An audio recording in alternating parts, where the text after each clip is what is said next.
Hello and welcome to Christmas Happens. This is good. Okay. Instead of coming up with like an intro bit, I came up with an intro bit that needs the music to end. And instead of coming up with that, I pulled up the lyrics to something. And let's just say we're going to start the show with a little treat. This is all a mess. I mean, I don't know why you guys are here. You kind of chose this yourself, you know? Okay.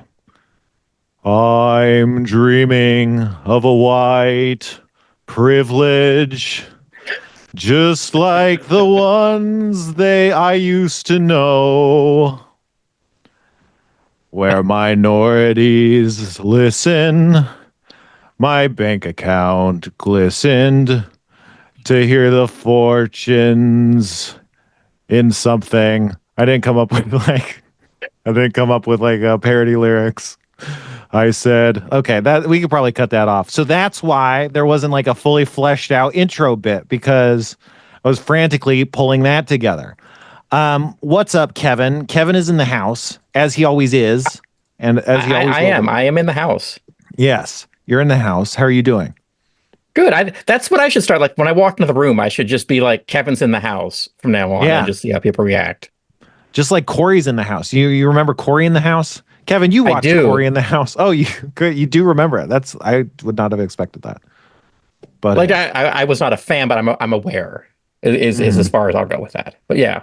Man, I somehow like stuck this window between two windows of my monitors, and now I can't like control it. I can't like move it. That's interesting. That's a problem I've never really had before. But hey, let's not worry about that. Let's worry about our freaking guest. That's right. There's a little something special going to happen later on today. And in service of that, we got someone you might remember. A man we all love. A man named Jeff. Jeff is here, folks. We got Jeff in the house. What's up? Hello, it's me, Jeff. But which Jeff is it? They might be able to tell from your voice. Which you got two Jeffs in your life. Two Jeffs could be on the show. Yeah, we got two Jeffs. You can't get rid of me. Can you imagine having three Jeffs? I was thinking about it like I'm on, and like at some point I'm just going to start doing an episode without either of you guys. That could be good. I start not showing up, and then you have to do the show on your own. I could definitely get behind that. You need a guest host. Yeah, not a co-guest. You're currently a co-guest. I think we've established. Yeah, co-guest, series regular. I'm taking care of my brother's dog who's barking in the background, so I'm sorry if that's coming through at all. I can't hear it. Kevin, can you hear it? You know, Zoom. No, I can't. Kills audio and stuff. Oh, that's great. That might be. And I'm taking care of my roommate's dog, Rena, which is short for Serena, like a female version of a tsar, you know, a Russian royalty. Oh, I was hearing it as like Serena Williams. Well, that I think might be problematic if that's what he named her, after Serena Williams. I mean, that's a normal name, but if you're like, oh, like the famous tennis player, it's like, no. I just like the name, you know. I don't know. Let's get out of this hole. Kevin, we got to talk about something. You gave me this is our post-Christmas episode. Well, right now it's pre-Christmas, but it'll be airing post-Christmas. And so you actually sent me a Christmas gift. Do you know what that was? What an odd question to ask. Yes, I do have a vague memory of what I sent you. A vague memory? Yeah, are you testing if he's like if his assistant did it for him and he doesn't even know what it is? Yeah, that's what this is. Kevin, talk through I'm going to let the dog out. She's going nuts, but talk through. It'll take 2 seconds. Okay. So somebody I know went to a Kansas City barbecue restaurant and raved about it. And I Googled it because I'm like not that far from Kansas City. And I thought, hey, let's have a look, you know. And I was like, this place looks amazing. And then I realized they ship their food and can have it delivered. And it's like, I saw it and just thought Spencer would like this. So I sent Spencer a lot of meat, basically. Mm-hmm. You know who else sent me meat. a lot of heat? meat, Ryan, or Jesus Christ. My mom was always terrible at names and it was so cringy, but now I'm turning into my mother. I can't say, I called Jeff Ryan the other day or today actually, and I called Kunk Jeff. Jesus Christ. You guys don't even know Kunk. We got to get Kunk on the show one of these days. You got to get Kunk on the show. But you know what Jeff sent me as a gift, Kevin? What? Also a bunch of meat. And you guys had the idea completely independently. The funny thing was, like, I had told you to expect a delivery on a certain day. And then, like, a couple days later, you texted me, like, hey, did you happen to get me a lot of barbecue? And I was like, I don't know how to. Well, I don't want to, like, say yes or no. You don't want to spoil it. And he was like, would what you got count as barbecue? And I was like, I don't think it does, but it's definitely meat based. So. Yeah, because the thing is, what do you mean? Kevin sent me so much barbecue, and I don't know if you guys know this, but I've actually lost weight. I've lost like over 100 pounds. Right now, I'm hovering around 200 pounds. I go above or below. You're capable of a proper before and after photo that would be like a shocking transformation. Definitely. I took a TikTok before and after because TikTok will show you past videos, and I was doing these videos that are supposed to be good luck, because I believe in TikTok good luck. But there's these videos that are good luck where you brush your teeth while you're playing a certain sound and it gives you good luck. And so I was doing that, and then TikTok said, like, a year ago you made this video, and I was like, holy shit, like I lost so much weight. And so I did a side-by-side video of both of those of me then brushing my teeth and now, and I was like, wow, this is impressive. Wait, Kevin, can you pull that up? Hold on. Yes. Send me a link. And while you're sending me the link, so last night I was going through all of the old That Happens episodes, starting from episode 1, which was 4 years ago now, all the way up through today. And I had the realization too that as time went on, you got fitter and I just got older, is basically what happened. You lost weight. Yeah, but you can't I can pull up episode 1 and I can pull up today. I look exactly the same, just like 15 years older, and you just look thinner and fitter. It was kind of this weird progression that I don't think I'm going to look at ever again. I think I remember you looking. I don't know that I would say heavy or anything, but I might say portly. Is portly? I'll take that. I'll take thing that. To say. Yeah. Yes.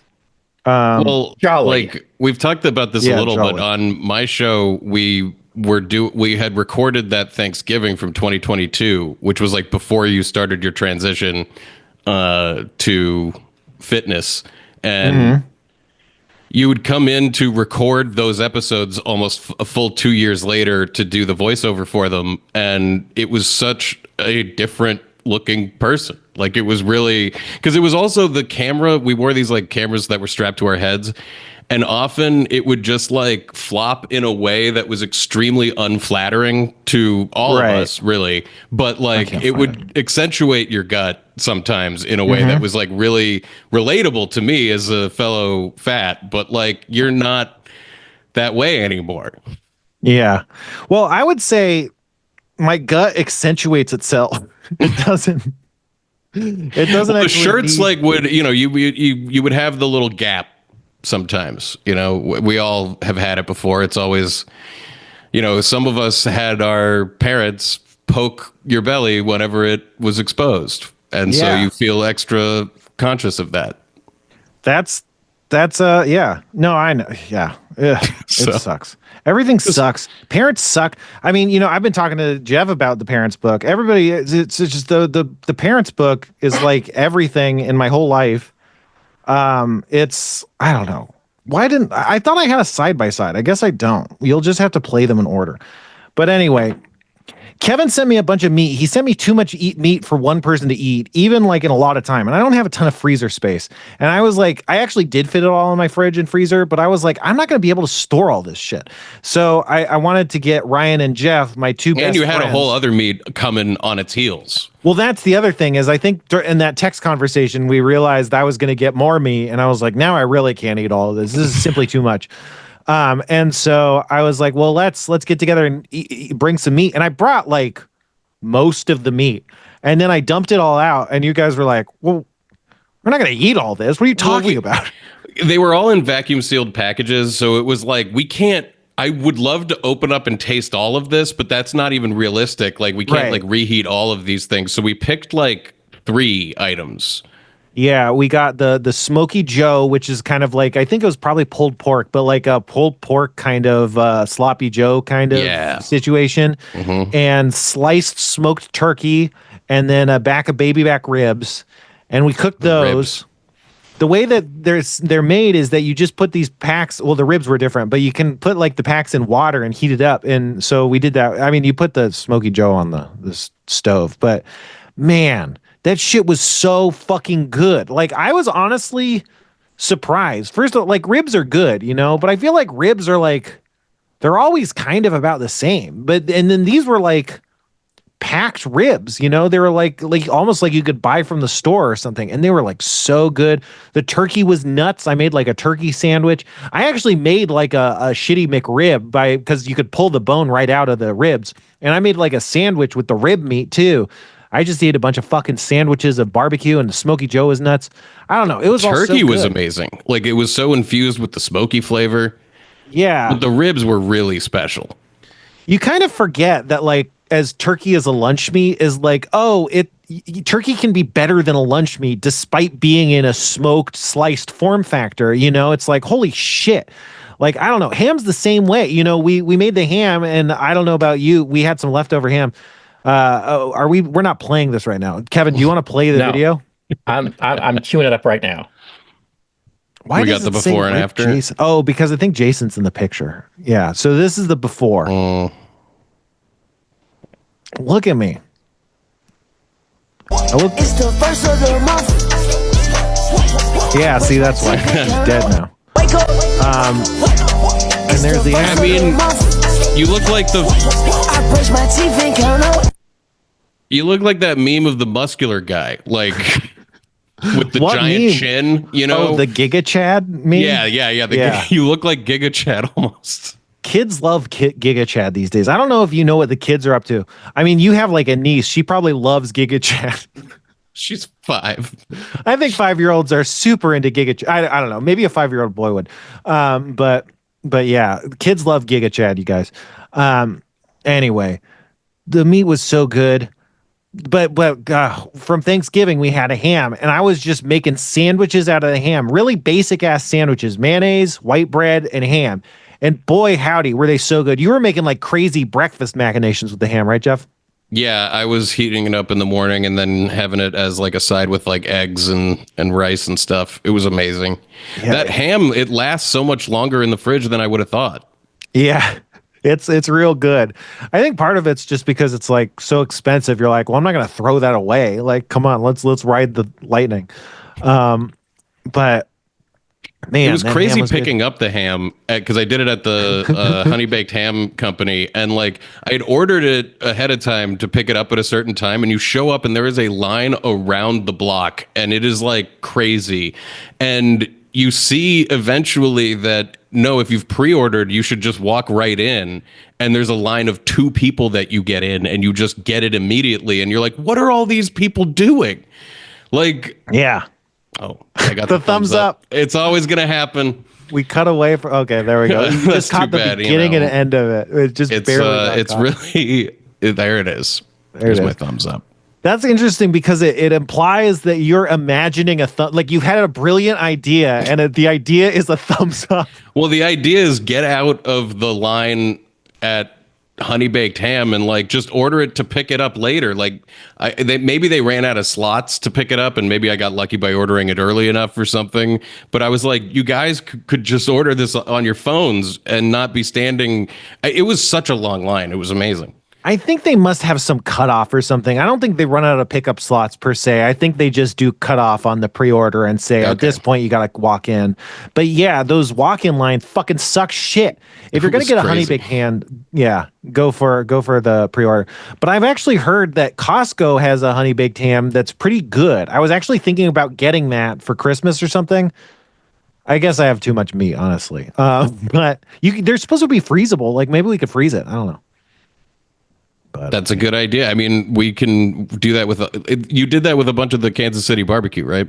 yeah, most of it's frozen. I had a couple more in the fridge, and I was like, maybe I'll get to this. But then Jeff's gift arrived. Do you It want to talk us was through that?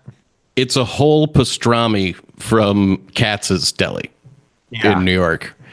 it was And nuts. you can either order it like sliced or whole, and I realized like it's way better pricing to order it whole. And so we just spent basically the whole afternoon boiling a pastrami for 3 hours and then slicing it up and putting it on rye bread with a coleslaw that Spencer made fresh. You also and- ordered rye bread, yeah. Yeah, rye bread from Katz's in New York. And it's really worth it to do that. I recommend it if people do that. Get a pastrami. Yeah, get a pastrami. I made a coleslaw using the Serious Eats coleslaw recipe. It's interesting. It has you put a bunch of sugar and salt on it on the veg. And then you just let it sit for 5 minutes to kind of suck out some of the moisture and make it limp up a little bit. And then you rinse it all off. So you're rinsing I all was this like, off. what are you rinsing all that sugar off when Yeah. I saw you doing it? Yeah, it's a weird thing, but I remember I made it. That's the third time I made it. The first time I made it, I did it right, and I was like, "This is like the best fucking coleslaw I've ever had." The second time I didn't do it. I just used the chopped up veg and then, added the dressing to it without letting it sit. And then I was like, "Man, this is not right." It's simultaneously too crunchy and too soupy because if you do it like that, then the dressing itself pulls all the liquid out of the salad. And then that makes the dressing really thin and it washes out all the flavor, So yeah, it was a really weird set of steps. I used like half a roll of Jeff's paper towels doing it. But yeah, we assembled Reubens, or, pastrami Reubens at least. And Jeff, you made a Russian dressing, but I don't like ketchup, so I didn't partake. Yeah, But, it was just a simple like chopped up some shallots that I had, mixed it with relish, mayo, and ketchup. Yeah, so it's a freaking meat miss over here. It's pretty intense. And then my girlfriend sent me a chef's knife and some chocolates, and it's great. I love her so much. And That's Matthew awesome. writes, yeah, and Matthew writes, top tier Patreon. Spencer mails you meat. What do you think about that, Kevin? I don't know how we profit off of that. Well, I don't know, like maybe It'd at have the to be a pretty $500 top tier. Yeah. Yeah. or Like if someone wants to give you $500, I will make sure they get some meat from you. yeah. It would be funny if like that's just it. The description is just at $100, Spencer will mail you meat, and it's just I send them like a pack of like $6 lunch meat or something. Some Lunchables. Yeah, some. What about Feastables? Some Just Feastables. a can of Spam that ships well. Yeah, that actually does. That's a pretty solid idea. You could do it in one of those like the prepaid boxes from UPS, USPS. So you're saying for just $500, you could get a can of Spam from Spencer? Nah, that I think is maybe $100 could be more reasonable. But yeah, for $100, I'll send you a can of Spam. Maybe we'll think about it. I do got to revamp the Patreon. I've been thinking about that. So one of the things I was thinking about revamping the Patreon is making like maybe I don't know if it's $20 or $50 tier, but the $20 or $50 tier will actually shout your name out at the end of the episode. In addition to having your name on the credits or whatever, we'll actually call it out. Like I don't know if people want that, but we could do that. But wait until I set it up before you give me money because no refunds. That's not true. Patreon does like offer like refund. It's weird. They'll take the money out of my kid's wallet. My kids have wallets. That's how rich I am. My unborn kids. Anyway, Kevin, this gets me to my point is that you've given me such a great meat miss. Jeff's given me a great meat miss. I gave Jeff a babka and a book because Jeff actually last year he got me a babka. Well, you want to talk about the babka? Yeah, I think it was from Greens. It was in New York. It was one of the famous New York babkas. And it was actually two. You got me a cinnamon one and a chocolate one. Right, because I couldn't decide. Yeah, they were both fucking nuts. I generally prefer the chocolate ones. There was one that was at a place that you could only get it on Sundays, and it was at a place in Silver Lake here called Friedman's, which I don't know if they're changed their name or if they're still doing the traditional Friedman's thing, but it was like a updated like new chef take on traditional Jewish food, and they had so many amazing things. They had this thing called like whitefish cigars that I would describe as like an egg roll, but for like whitefish inside. It was like oh my God, it was one of the best things I've ever had. They had amazing matzo ball soup and a few other, like a unique take on a latke that was done in like a waffle iron and some other amazing things. But on Sundays they had like this chocolate babka, and I think it might be the best babka I've ever had. I gotta find a way to get it again.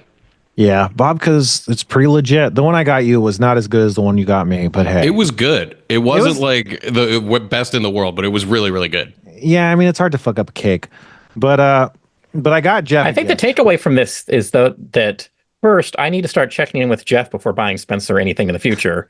But also, you've got great gift ideas. I should just run all of my gift ideas past you because this is all sounding fantastic.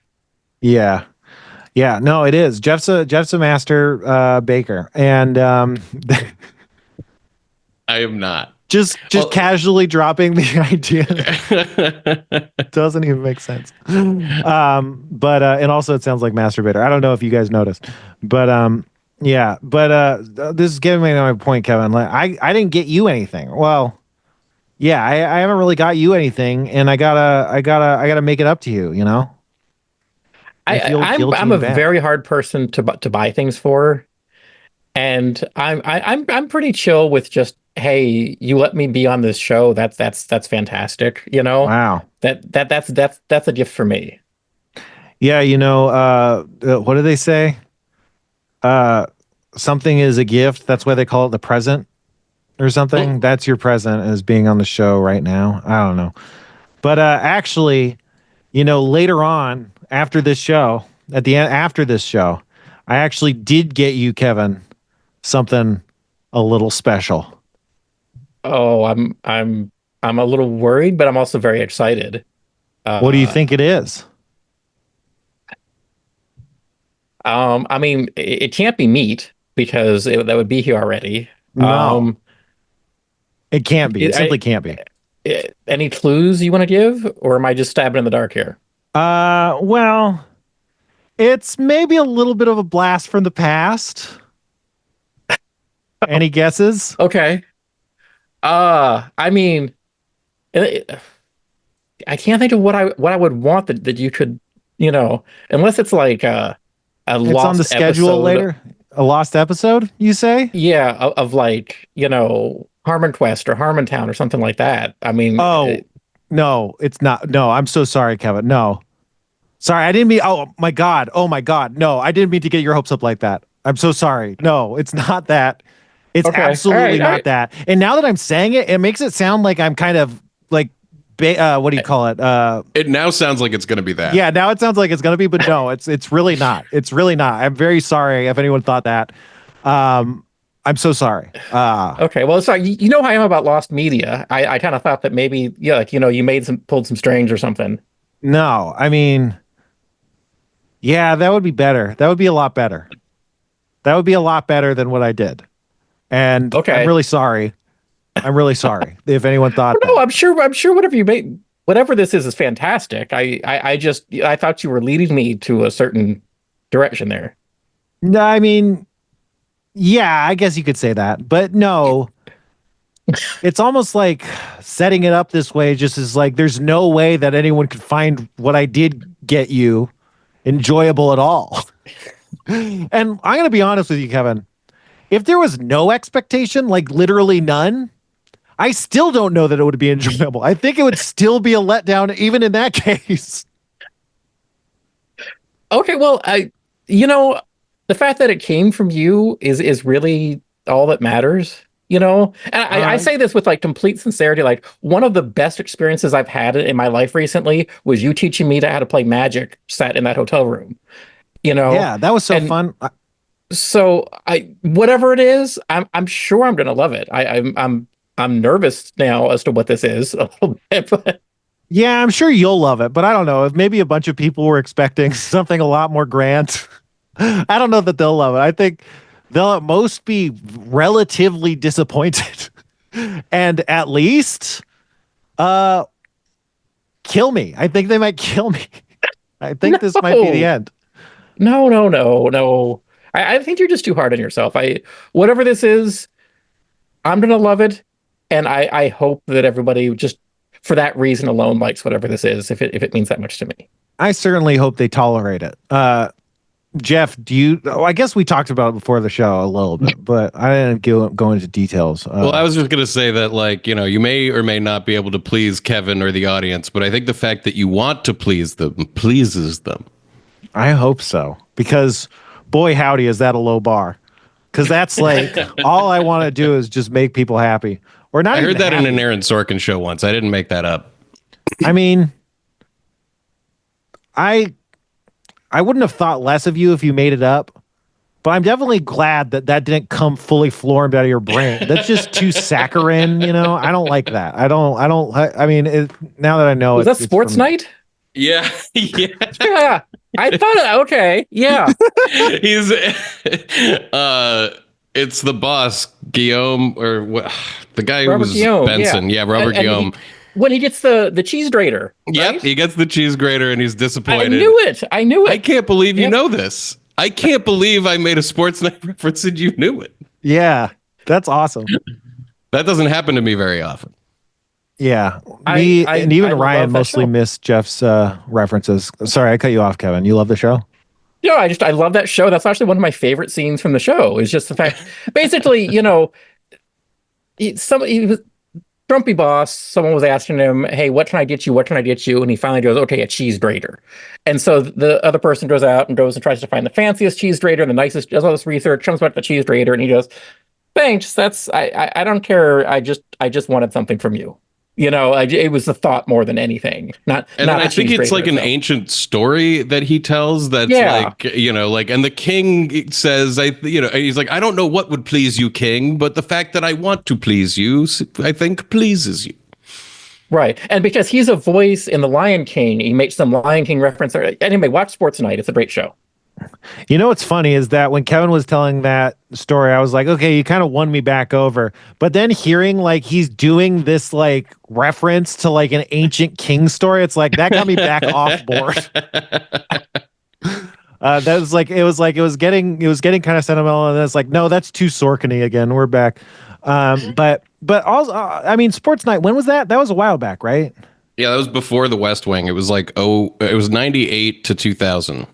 I think you can maybe buy that level of schlockiness back then. Maybe it was one of the first dramedies, really, like that was actually a half hour, going for more. I mean, if you go back further, MASH was obviously tugging at the heartstrings, and there's plenty of sitcoms that were like the serious sitcoms, but this was kind of like more like the modern dramedy. And that was back when Joe Rogan was sane, right? He was on. I rewatched News Radio recently, right? And there was like a sequence where he's like the tech guy at the News Radio, and they let him on the air, and he accidentally becomes unbelievably popular. Is the storyline, and he's like, because he's like an everyman blue collar guy, and he gets like way too big of a head and starts saying stuff in interviews that is just like not true and made up, and like they wind up taking him off the air at the end of the episode because he's like gone too crazy with power on the radio. That's what should have happened. Yeah, it's like it was a little too prescient. It was like I was just like mostly had it on in the background, and then I just like stopped staring at this episode as like the truth was told. Mm-hmm. Yeah. This is stupid, but Jeff, is there anything about my appearance you find strange? What a loaded question. It has something to do with hat. It does have something to do with what I'm wearing, but it's not the Santa hat, or as I like to call it, the non-denominational Christmas hat. Does that even make sense? Non-denominational Christmas? That. Yeah, whatever. The secular hat. Yeah, the secular hat, secular Winterval celebration hat. I messed up secular and non-secular when talking to Hillary Clinton. Look, I can't make these references very often, but that was another sports night reference. Oh, that's That Kevin was. too. Eric Printon. That Huh? was, yeah. No, I'm still buzzing from that. That's okay. Well, well, I love this. This is great. Man, I wish we had a soda to try. I do have Game Fuel in my fridge, but Wait a minute. You're wearing a flannel, but you left your flannel here. yeah. Is that it? Yeah. You Did you know I left it have here more? before you went to home to record. Yeah. Do you know I How have are you more of wearing these? You have more than one? I got some new ones. That's crazy. I don't like wearing this though. It's too thick. It's too warm. My normal one. I bought these like fuck, dude. Like literally a year ago. I have two more of these. I've had them for a year. I've like never worn them. They're too warm. I like my old worn out one a lot better. I can't believe that. That's like so crazy. I can't believe it's been a year. I feel like last year happened so fast. Yeah, me too. Last year I was like talking to my ex. Whatever. It's fine. That's why I lost all this weight, is because I was talking to my ex and it got me really depressed. And I was like, I got to get a revenge body. That's what everyone's doing now. Revenge bodies. Spite Body. That's where this show comes from, right? Body by spite. That sounds like something, right? It Like does. Body by Spite by Mark Jacobs. But man, you know what? I listen to podcasts. I listen to this podcast called Hey Riddle Riddle, and they're so funny. I'm so not fucking funny at all. Like, it's so crazy. Like, there's people that are like actually legitimately talented. And here I am, like a big fuck, just, having to backpedal off of people thinking there's a Harmontown reunion show or some nonsense, which I don't know. I guess I'm going to, here's the problem, Kevin. I think you made such a cool graphic on the schedule that it invoked a much more gravitas than was warranted, because it is like a mystery. I don't know, even talking it up this much is shitty. It's shitty. It's another whatever. Let's reset. Welcome to That Happens, the only podcast that doesn't come up with an intro bit on Christmas. I'm your host, Spencer Crittenden, and joined with me as always is Kevin Day. And joining me today is our extra special co-guest, Jeff Eckman. What's up, Jeff? Thank you for having me on the show. I appreciate it. I'm happy to be here. I am too. I don't know that we should, I guess I've made vague reference to it, but I don't know that we should really talk about it. But I've been wanting to do more D&D stuff. And today, me and Jeff worked on a D&D character we're going to try and play D&D with Ryan and Jeff, and probably put it on your guys' Patreon feed and maybe my Patreon feed too. And I don't know, it might just fall apart right out the gate. Who knows? But there will be, if it gets across the plate, I think we'll at least record like a pilot or something. I think we're going to do a run, at the very least, a little run, and see if we can get some D&D going. Yeah, I'm not as convinced as you are, but I think we'll do at least one episode. And well, I had just more, a great Sunday. I mean, like, we were just boiling pastrami and figuring out character sheets. I hadn't really messed with a character sheet in a couple of years almost. Yeah, it's been a while. I was actually listening to episodes of this show to pull clips for the clip shows. And I got the first episode. I had you and Ryan on, and we didn't talk about it much, but we made reference to the fact that we were playing D&D back then. We were playing Waterdeep Dragon Heist, which I was like, I literally do not remember that we did that. Like I was like, wait, what? Because you were talking about how we were playing D&D, and then I was like, that didn't happen. What are you talking about? And then we talked about Waterdeep Dragon Heist, and I was like, oh yeah, no, we did do that. I forgot. I completely forgot. I'm this way with like so much that's happened in the last 4 or 5 years, where I'm like, that is a chunk of my life. Oh yeah. Yeah. Totally forgot. I gotta take more notes. Can you imagine taking notes for life? Feel like, oh, you did this. You played like 3 years ago or whatever. You played D&D. That's like the promise of Facebook. If you, then they'll like give you your memories back. Yeah. I still get those Instagram memories, but they're always depressing. Even when they're like mundane shit, they're very depressing to me. I don't know. They should call that like, we'll sell you your memories to you wholesale. Yeah, I think. is a reference to the original title of Total Recall. What is it? Like what is this? Explain Total it Recall was a movie that was based off of a Philip K. Dick short story called We Can Remember It For You Wholesale. Okay, got it. Which isn't as catchy, but I think a way better title. Yeah, it feels like a better book title for sure. You know, I don't know. I mean, you could make a book called Total Recall, I guess, but I think as a book title, it definitely tracks pretty well. Well, like Blade Runner was Do Androids Dream of Electric Sheep? Yeah. Did they? That was, you got to watch the movie to find out. Wouldn't it be Do Androids Dream of Android Sheep? Like robotic sheep? Why I guess electric implies they're robotic, huh? I guess it was back in the the 50s when he wrote it, instead of like do cyber sheep. I don't know. You know what? Fuck Philip K. Dick. I don't know anything about him. Fuck him. What an energy. I think this energy is propelled by eating large quantities of meat. I'm weighed down with pastrami. Yeah. I hate that all of Kevin's laughter is never getting on the podcast. Like, you know how important laughter is to like podcasting? Okay. I'm turning crisp off. We'll Turn see on if it changes original anything. audio. I guess Chris hits before original Yeah, no, I audio. can't. I've got too much like air conditioner noise in here. I don't think I can do that. But I've shut crisp off. Let's see if this helps. Okay. I did really enjoy when you guys were both in the same room. Yeah, that energy was so good. Also, you know, we had better timing. You know, there's And this it thing- was just funny to me to be like, wait a minute, Kevin's laughing that much? Yeah. Wow, that's great. It's a really great vibe. I heard one he. I heard a he. Good. I'll endeavor to laugh more loudly. I don't know. I have a very More quiet laugh robust. to begin with, though. Yeah, you do. But it comes through in person. Kevin's a jolly fellow and a folly jello. Hey, spoonerism. Hot buttery cop porn. How about that? Whoa.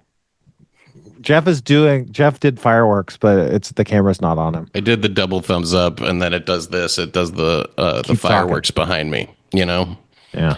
it's like that. They got all these stupid things that you can accidentally trigger. Okay, Kevin, now it's part of the podcast where we're gonna start fucking doing the Zoom tricks. Oh God, I killed my thing. Oh. Kevin, talk so I can put on a background. Okay, I'm talking. I was actually going to look up what all of them are. So I know there's the heart, but no, I The just wanted to get hearts. the heart. Yeah, you can get the hearts going. Yeah, there you go. Okay, yeah, Jeff did the heart better. Okay, My favorite is I can't remember if it's this. Yeah, there's the lasers. One of these makes rain. Maybe it's the double thumbs down. Yeah. It's like Okay. localized over me. This is what I got. I got the driving crooner. Remember? Hell yeah. The driving crooner. I found out that you could make your own Zoom whatevers. And I was like, you know what I'm going to do? I'm going to make the driving crooner. But I thought it would actually map to your head. I thought it would like motion track, and it doesn't. That's like only on their end they can do that.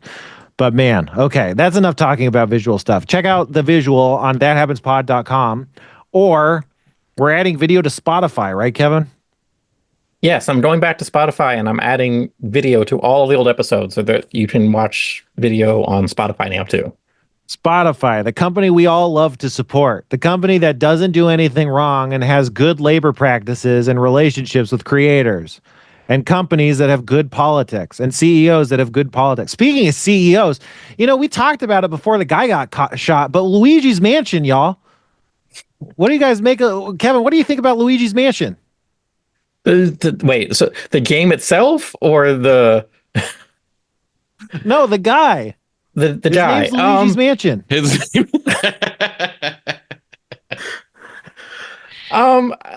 I feel like my feelings on this are so nuanced that I'm going to say the wrong thing and end up deleting this whole segment when I Okay. edit Well, you this. don't have to talk if you don't want. I No, feel I similarly. just it's this is the complicated thing. Like no, I don't think anyone should get killed.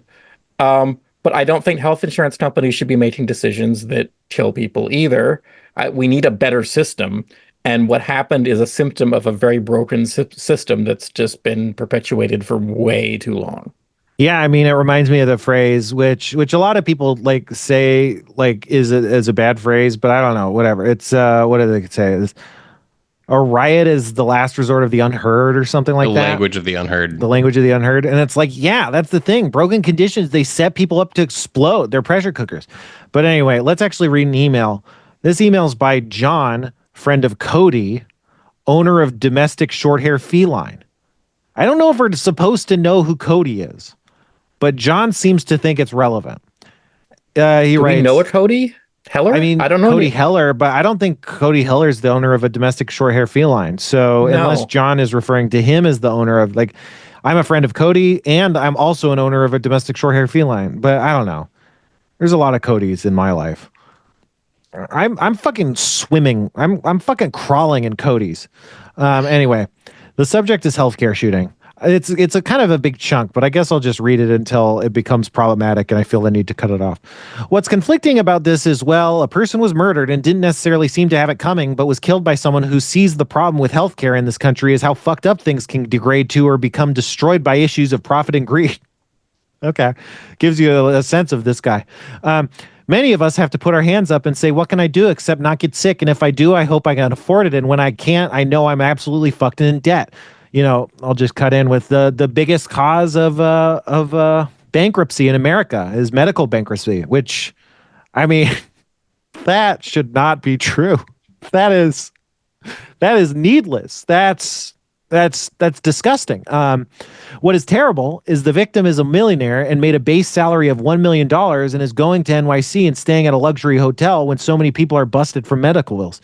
I believe, well, I don't know what base salary means, but I think his salary was 16 million, but maybe that's with benefits and stuff. I don't know. But here's the thing, Kevin, and maybe you know about this a little bit, but rich people, and this is like what fucking Donald Trump did, and Elon Musk does this too, where they go like, oh, I don't make very much money. I think Elon made a big show of saying like, I make $1 a month or something as CEO or whatever. And Donald Trump, he said, I'm foregoing the president. But what you do is when you're super rich, you don't draw a salary, because then you're subject to poor people taxes.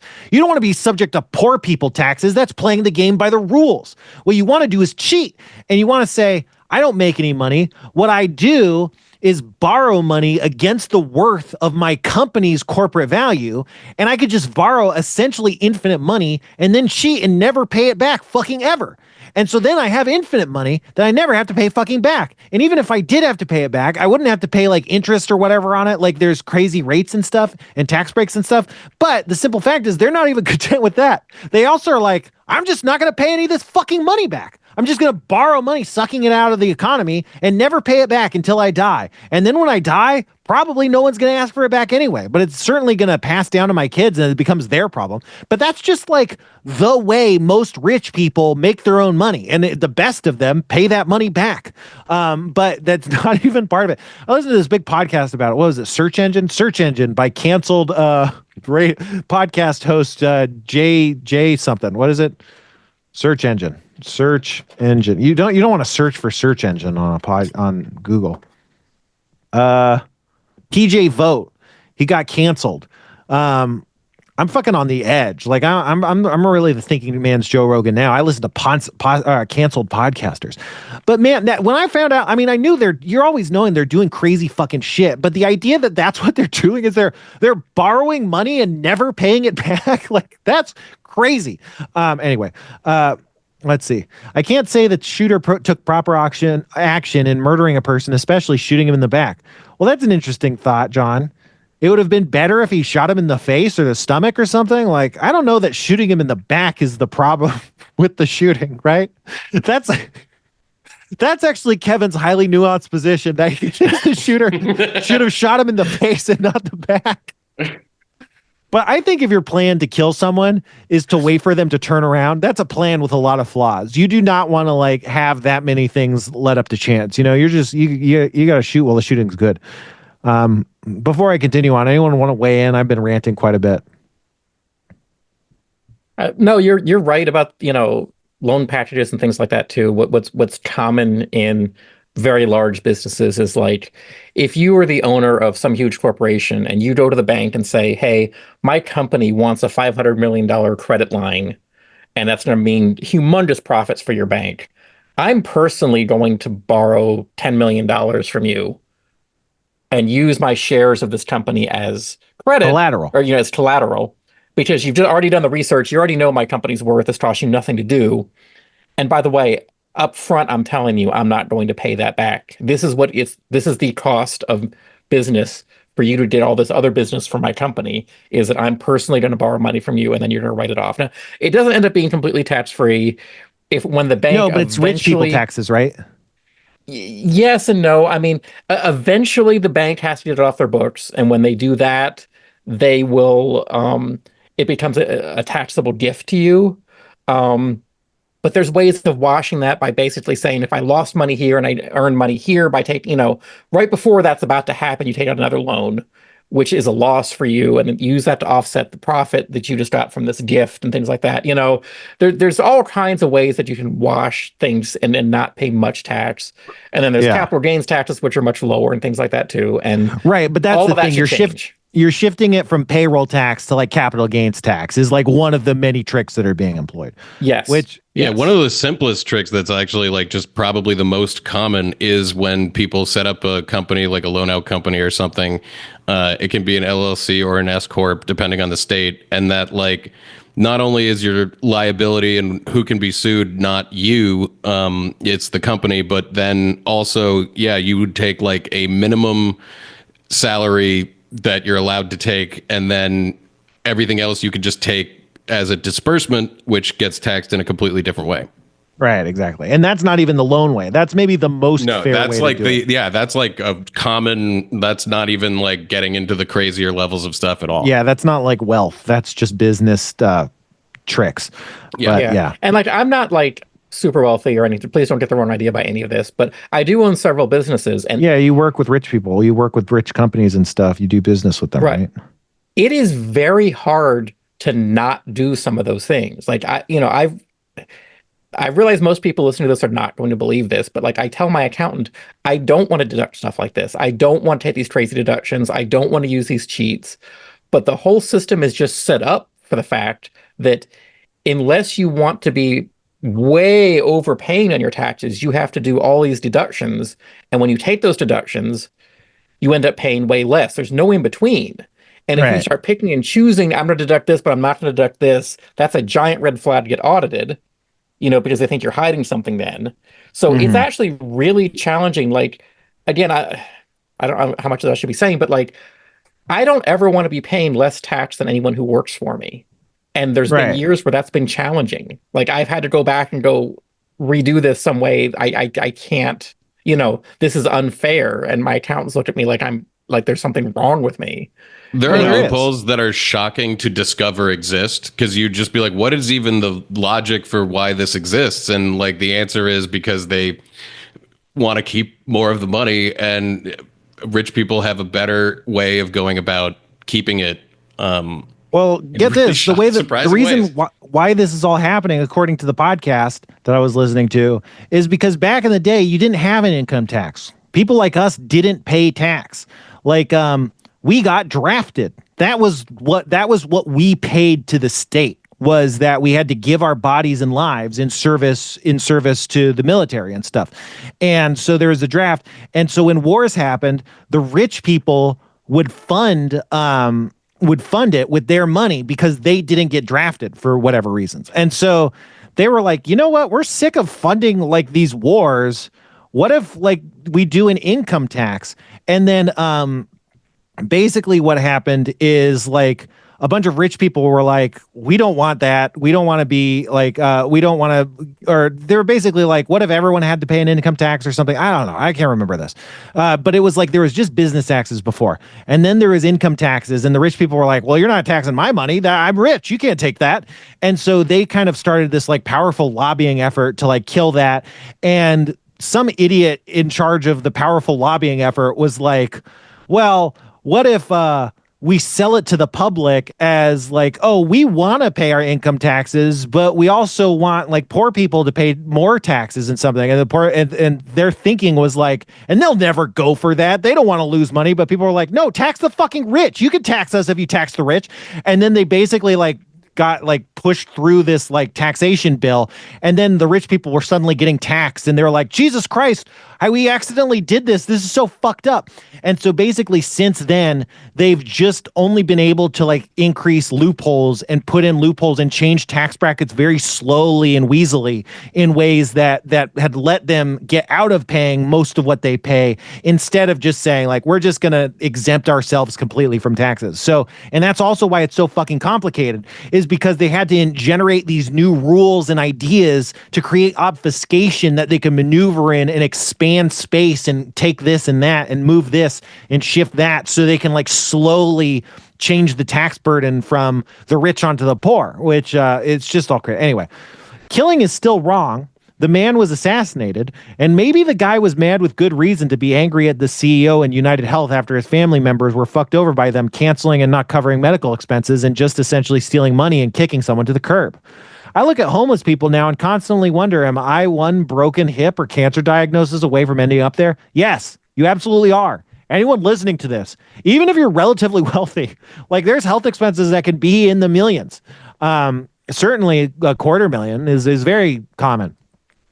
The American healthcare system is incredibly horrible, and the documentary Sicko is a prime example. I agree this has to be a turning point to figure out how we can get proper medical treatment without being ripped off by these huge companies. It speaks to a big issue in America that without money you can die. That there is such an incredible divide between those with money and those without. People with money are hoarding it all for themselves and not leaving enough for regular people who just want a house and a job that can support them and their families. And if we get sick, we can call a doctor and see that doctor and not have to drive from urgent care to urgent care because they don't take this type of insurance. I agree. If you're a boss or a CEO, you elevated yourself to that level and should make a lot of money. But the greed is out of control and it's choking every American into poverty and debt with no way to get out, and just work a job that is slowly killing you, and then you die on your feet at your desk or your conveyor belt or mop sink. It's sad that the man has been murdered. We laugh and don't have sympathy for him, though, because he was a millionaire and a major stockholder of United Healthcare, which means he has profited off the denials and deaths of claims for people in need of their basic right to a medical treatment. I say fuck the shooter and the dead CEO for their actions. But it should really impress upon everyone that we can't go on like this, and it has to change. Have a Riri day. John, friend of Cody, owner of Domestic Shorthair Feline. So... thanks, John Cody, owner of Domestic Shorthair Feline. Any other thoughts on any of these topics, y'all? Yeah, I haven't thought about the movie Sicko in a long time. Yeah, that was a Michael Moore movie from a while ago. Mm-hmm. It's a good one. That was a good movie too. Yeah. Yeah. I think something that, like, I used to not be very political. I used to sort of, a long time ago, like pre-Affordable Care Act, like way back, I kind of was like, okay, yeah, we have a different healthcare system than the rest of the world, but there's pros and cons. It's fine because I was healthy, I was young, I had health insurance for my job, and then I had a friend. She was a single mom, and she kind of worked for a creep, to be blunt. And her son got diagnosed with leukemia and needed very, very, very expensive treatments, or he was going to die. And after discovering this, her boss became more touchy with her and gropey with her and basically said, go ahead and quit. I know you can't. And that, for me, like, I realize it should not have taken a person, like, even though it didn't happen to me, but it should not have taken me having something that close happening for me to realize how messed up this was.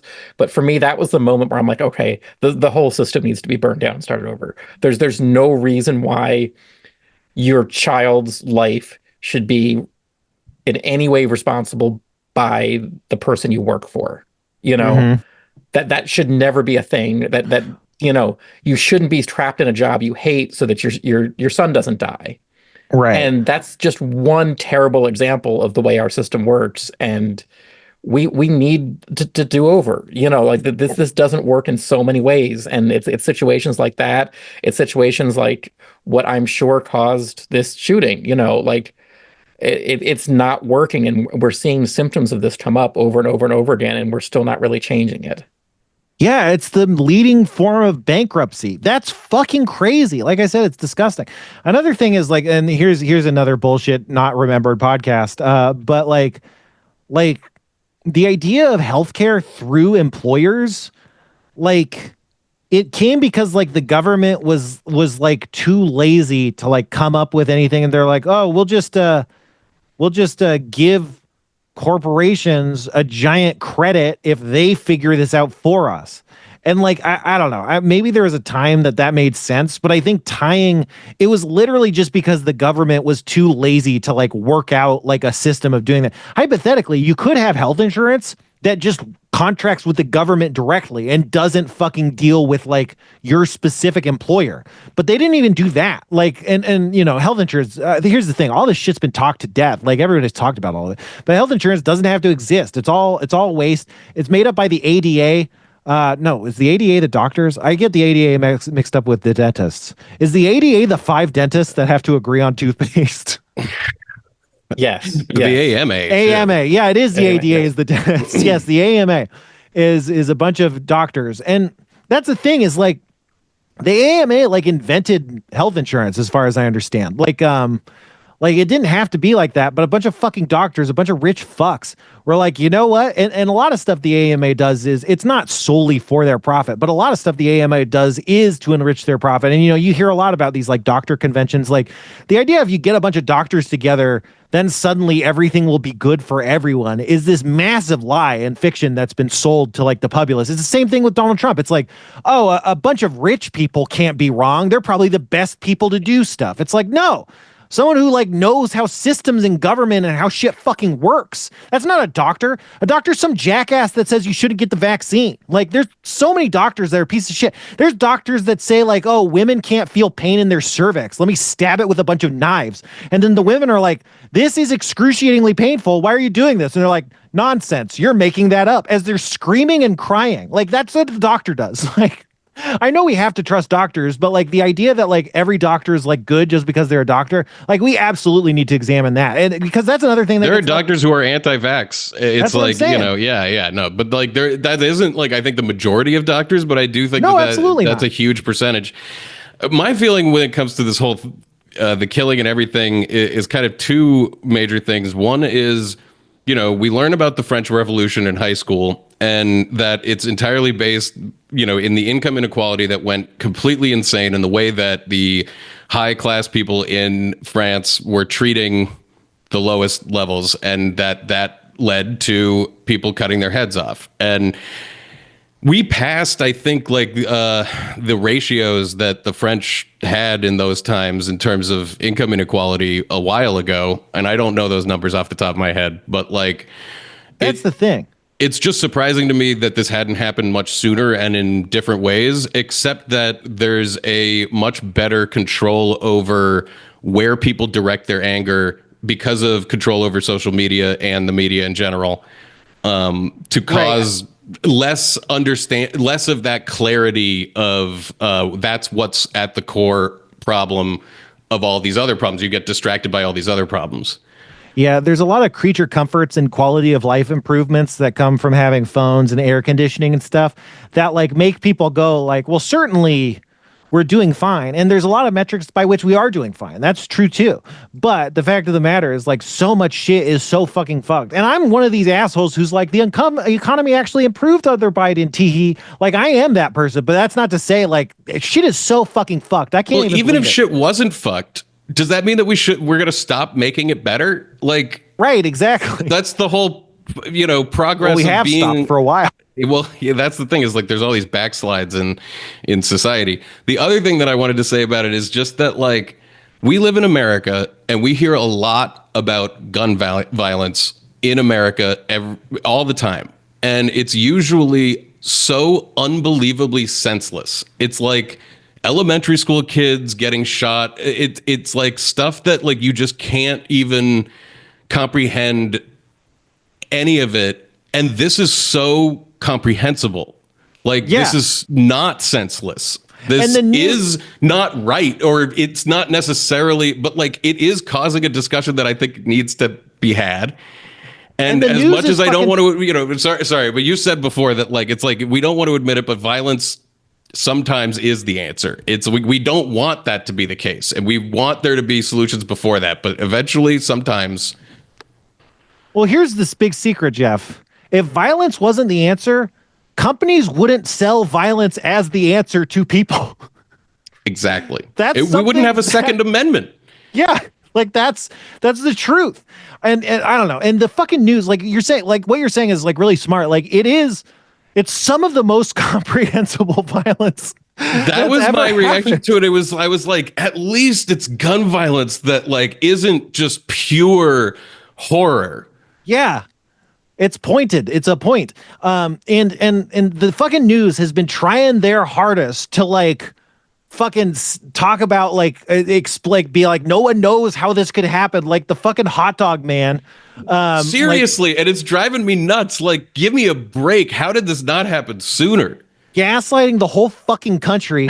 Like they're like, here's what you need to know about Among Us, the game where friends assassinate their friends secretly, and how that could have. It's like he played Among Us because he was a child when he was out. Yeah, he was 20 or whatever. Biggest fucking demographic for people who play that game.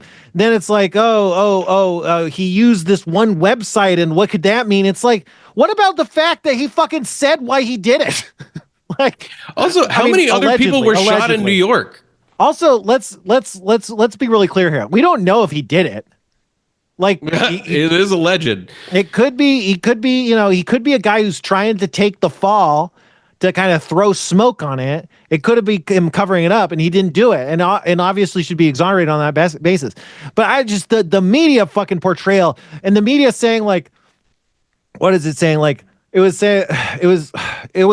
I saw a story that said, are media portrayals too sympathetic of mass shooters? It's like, yes, in almost every instance they are, except this one. They have absolutely not done that at all. You know who's been very sympathetic? Not the media, normal people. Just every fucking person on the planet has been like, yeah, this is like, I don't know. Maybe this is just my own bubble and my own sense of things, but I feel like that media sale is going over as well as the media sale of like Biden's actually okay after the debate of like, oh, he's not actually too old. Don't worry about it. And everybody's like, what? Like, I feel like a lot of people are looking at like oh, this is actually, but maybe it's just, I don't know. I'm not paying. And fucking Nancy Pelosi broke her hip. There was that Republican person that was found. She was missing for 6 months, and they found her in a dementia care unit. Like everybody's fucking dying, and all they can do is be like clean. It's so frustrating. I don't know. Can you guys talk about sports night really quick? I gotta do something with the dog.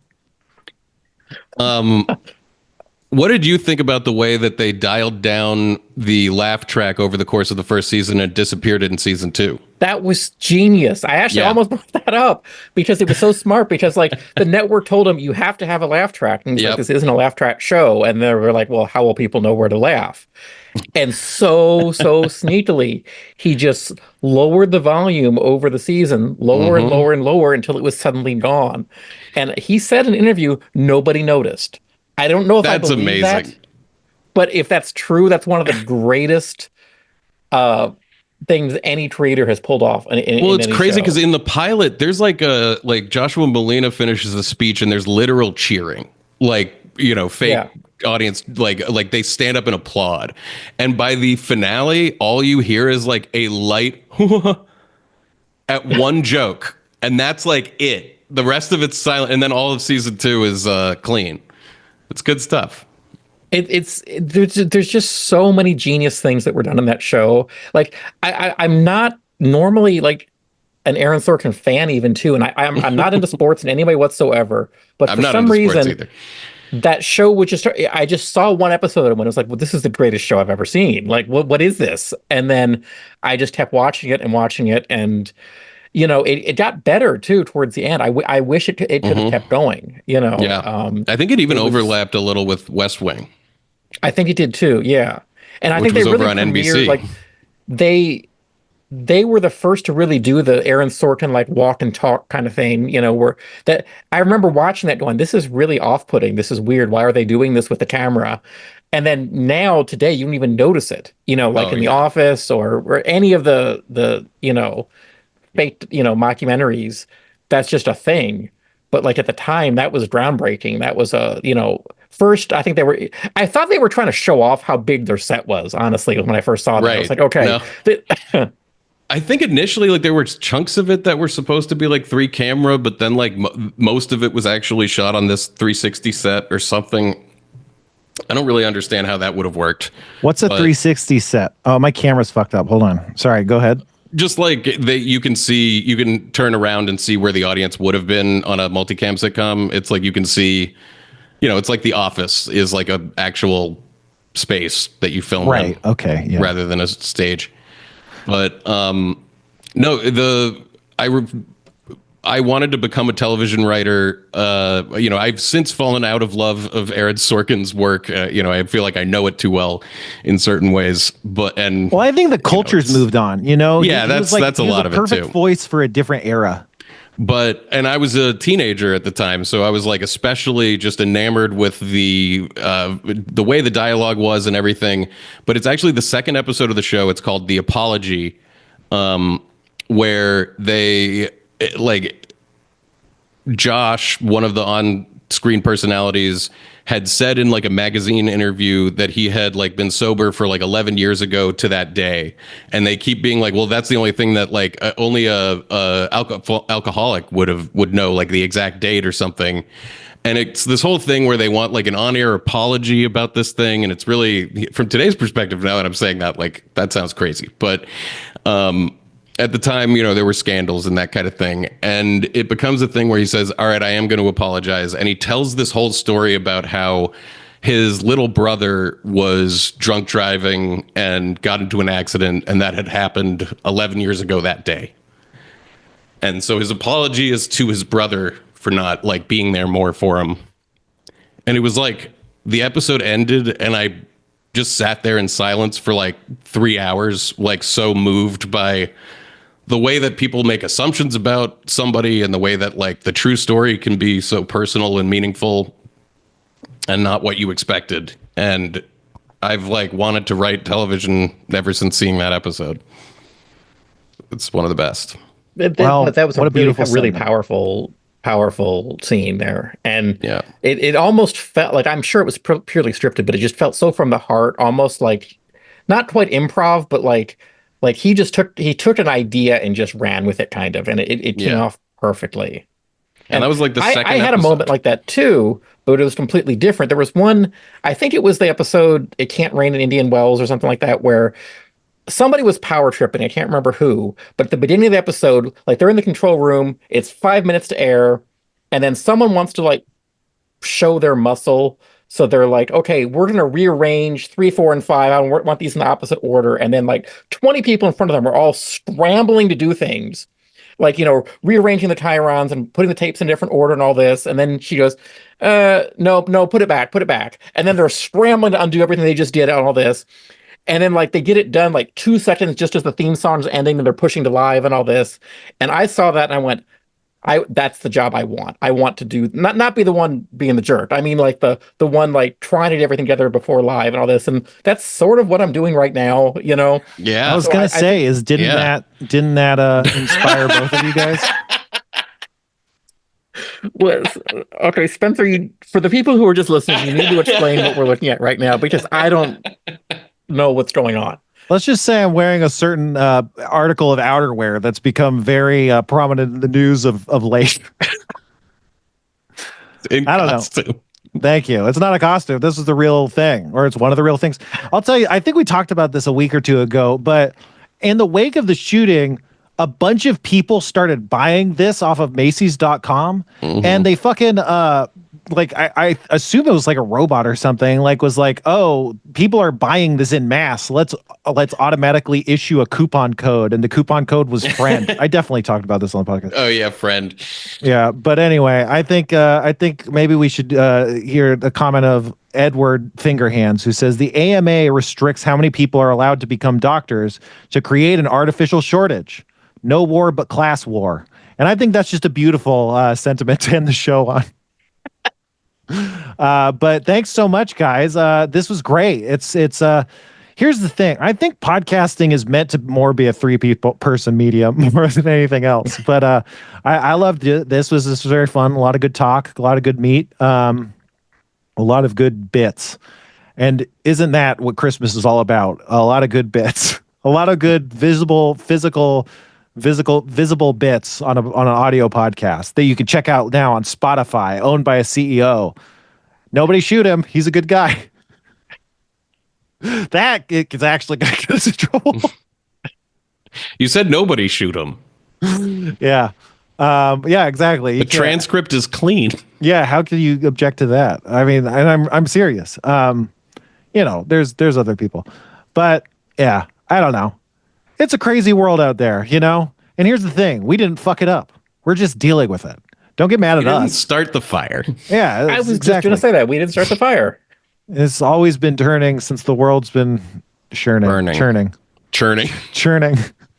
Anyway, that's our show. Check out No One Can Know About This. Lately, you guys have been putting episodes of you live playing Oblivion? On our Patreon. We've been doing Oblivion on our Patreon, and the Final Fantasy VII Rebirth is still happening too. Oh yeah, Rebirth. I just got back into it. I just finished Animal Well. I haven't beaten the I gotta play that. It's the most opaque game that's ever been invented. Like, you really don't know what you're supposed to do. That's exciting to me. Anytime you figure anything you're out, you're like, I'm the greatest person who's ever lived. It's like, I don't know. In Metroid, there's like a red door. It doesn't tell you to shoot the door with missiles, but if you shoot it with missiles, you're like, oh, that's how you do that door. And then you find a different color door, and it's like, I bet something else opens that door. And it always like, okay, and this opens that, and this bomb breaks this block. But in fucking this game, it's like, you have like a slinky and a frisbee, and it's like, how is any of this supposed to do anything? But you beat the whole game with just a bunch of garbage. It's awesome. It's a fucking awesome game. Check that out. No One Can Know About This. Animal Well. Schraub Home Video. Check out Spencer's my Patreon. Thathappens.com/goblinflakes for my Patreon. Kevin set that up. Thanks for listening and watching the ads. We're adding ads. Thanks for the ads. Hey, check out Macy's. All right. We like to end the show the same way we do it every time. So until next time, I'm dreaming of a white privilege. Goodbye.